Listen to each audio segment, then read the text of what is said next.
আজকে আমরা কড়া রোদের ভেতরে একটা জঘন্যতম রেসিপি বানাবো। আমি টাইম ট্রাভেল করে 1934 সাল থেকে এই রেসিপিটা শিখে এসেছি। এটা খেতে খুবই খুবই খুবই জঘন্যতম হয়েছিল। এখন দুইটি এলিয়েন মিলে মঙ্গল গ্রহের ভেতরে আগুন লাগানোর চেষ্টা করতেছে। এখন রেসিপিটির প্রধান উপকরণ ঠান্ডা করতে দেওয়া হয়েছে মঙ্গল গ্রহের ভেতরে। 2000 years later.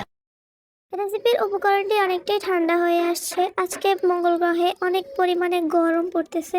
আপনারাও এই রেসিপিটা পৃথিবীতে একবার ট্রাই করে দেখবেন। পৃথিবীতে এটা খেতে আরো বেশি পরিমাণে মজা লাগবে।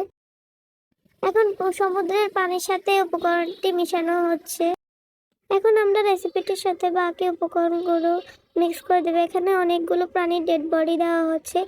এখানে কি কি প্রাণীর ডেড বডি দেওয়া হচ্ছে এগুলো আমরা বলতে পারবো না, এগুলো হচ্ছে একটা সিক্রেট। এখন এগুলোকে ভালোভাবে কষানো হবে।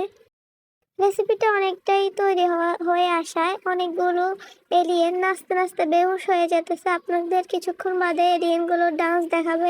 এই যে দেখেন এলিয়েনগুলোর ডান্স।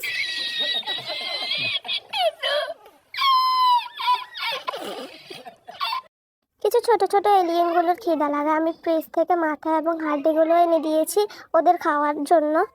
আমাদের মঙ্গল গ্রহে অনেকগুলো ছোট ছোট এলিয়েন থাকে। আমরা হাতের কাছেই ডাইনোসরের মৃতদেহ বা অনেক প্রাণীর মৃতদেহ সংরক্ষণ করে রাখি।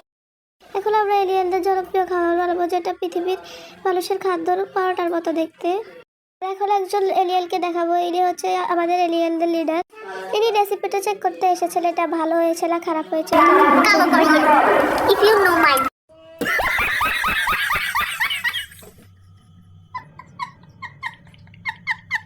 রেসিপিটা বানানোর দেরি হয়, একটা এলিয়েন এসে চালের কিছু অংশ খেয়ে ফেলেছে।